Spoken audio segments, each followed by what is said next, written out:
Ah, the NFC North. A nice and beautiful disaster, isn't it? I love this division, and not just because I'm a fan of one of the teams. A lot of history, a lot of bad blood. The rivalries date back at least 60 years. And every year it's always deliciously interesting, and I guarantee you 2024 will not be any different.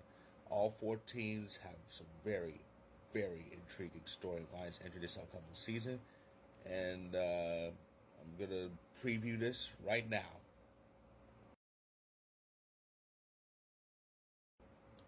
Every Packer fan's pastime, mine included, is making fun of the Bears. And there's a lot of good reason to do it. However, I can be honest with this, because I always am. The Bears are starting to scare me a bit. Not a whole lot. Think about it. They get the number one pick. They get the number one pick after the 2022 season. They traded to Carolina to get a receiver. A good receiver, DJ Moore. What happens in 2023? The Bears go 7-10. Stay alive in the playoff race through New Year's Eve. The Panthers, who end up with the number one pick, and whose first rounder is owned by the Bears, completely tanked. 2 wins all year. Bears get number one again. They use it this time, and they got another good receiver in the offseason. The Bears could make things very interesting. Now, will they make the playoffs? I'm not going to say that. I don't think they will, but I wouldn't be surprised if they do. I mean, even after moving on from Justin Fields, I always thought they kind of should have kept him because he was kind of decent. But Bears, they're gonna definitely make this year very interesting. Should be interesting to see what happens with them.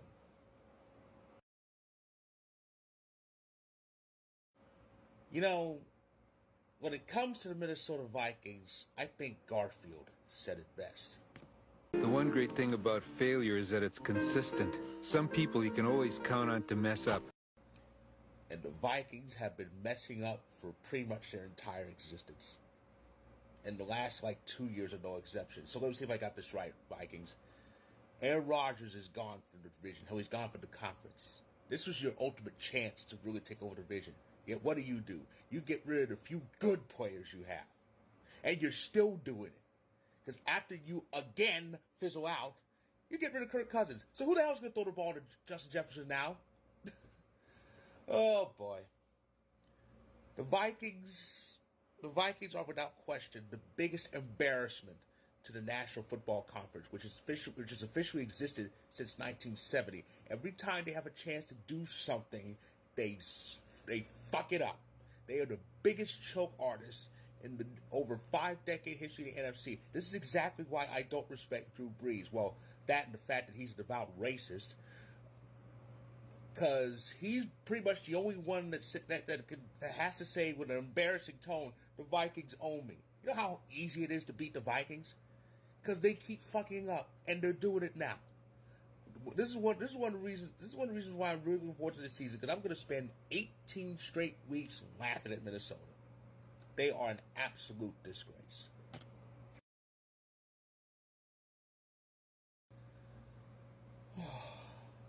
Oh, man. You know, I still think about last year, and how it went for us. And I've said this ever since it ended. None of this was supposed to happen. It wasn't. We weren't supposed to be in the playoffs that year. This was supposed to be our mulligan year. Well, it's a new quarterback, new system. They have to adjust. So of course they're gonna miss out. That was supposed to be our mulligan year, as I like to call it. Instead, what happens? We start 3-6, and it looks like it's gonna be trouble. What happened?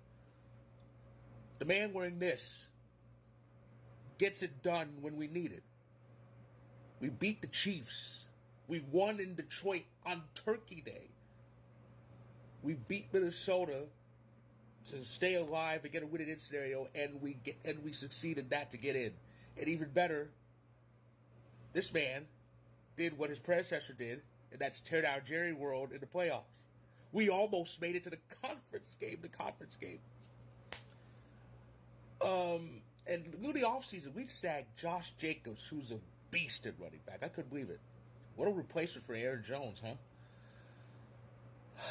I'm still grinning ear to ear over last year because we exceeded expectations on an exponential level. Like I said, that was not supposed to happen, but it all did. And all we need to do now is give this man. Well, we gave him his flowers already. Now we need to give him some green stuff. A lot of it. We do. Who knows? We're gonna see a hell of an encore from Jordan Love. I just know it. What a year for the Lions, huh?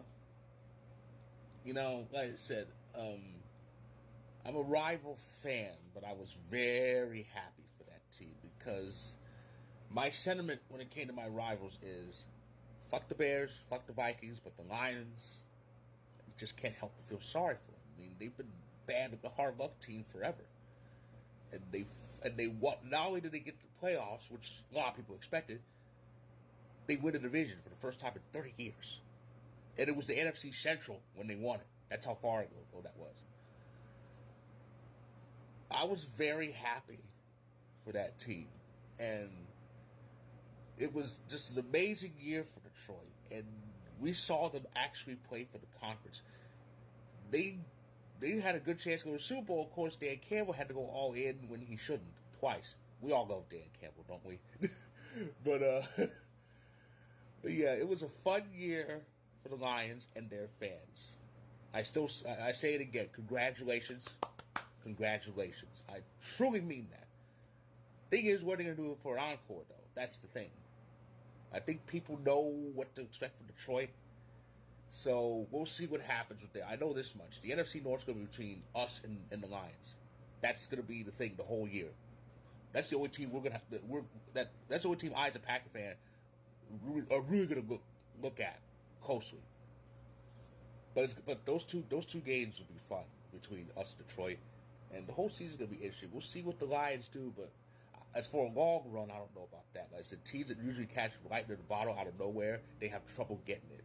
So we'll see what they do. I expect another good season for Detroit because they've really got it. They have the players. They got a good coach. He just, needs to chill out with the all-in stuff. So that's the NFC North. I'm very excited for this. That's my preview of the NFC North.